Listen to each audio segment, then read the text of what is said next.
عطا بندیال کے دور میں پی ڈی ایم عام انتخابات نہیں چاہتی، انصار عباسی کا تہلکہ خیز تجزیہ۔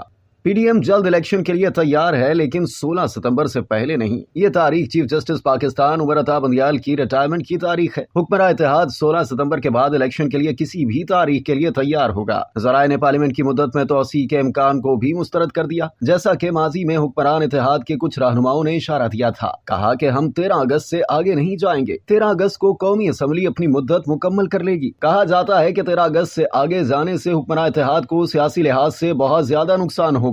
ذریعے نے کہا کہ اگر پی ڈی ایم اور پی ٹی آئی والے الیکشن کی تاریخ کے حوالے سے کسی معاہدے کے لیے بات چیت کا سلسلہ جاری رکھتے ہیں تو قومی اسمبلی کی تحلیل جولائی میں ممکن ہے، لیکن جون میں کسی بھی طرح سے ایسا نہیں ہوگا۔ کہا جاتا ہے کہ حکومت بجٹ کے معاملے پر سمجھوتا نہیں کرے گی۔ حکومت چاہتی ہے کہ وہ بجٹ پیش کرے اور اسے آئی ایم ایف کے ساتھ طے شدہ شرائط کے مطابق پارلیمنٹ سے منظور کرائے۔ کہا جاتا ہے کہ بجٹ نگراں حکومت کے لیے نہیں چھوڑا جا سکتا کیونکہ حکمراں اتحاد کو ڈر ہے کہ ملک نازک موڑ پر کھڑا ہے۔ عبوری حکومت آئی ایم ایف کے ساتھ معاملہ سازی نہیں کر پائے گی، لہٰذا ڈیفالٹ کا خطرہ مول نہیں لیا جا سکتا۔ ذریعے نے یقین دہانی کرائی کہ آئندہ بجٹ آئی ایم ایف کے ساتھ طے شدہ شرائط کے مطابق منظور کیا جائے گا۔ انہوں نے اس تاثر کو مسترد کر دیا کہ آئی ایم ایف کی شرائط کی خلاف ورزی کرتے ہوئے مقبول بجٹ پیش کیا جائے گا۔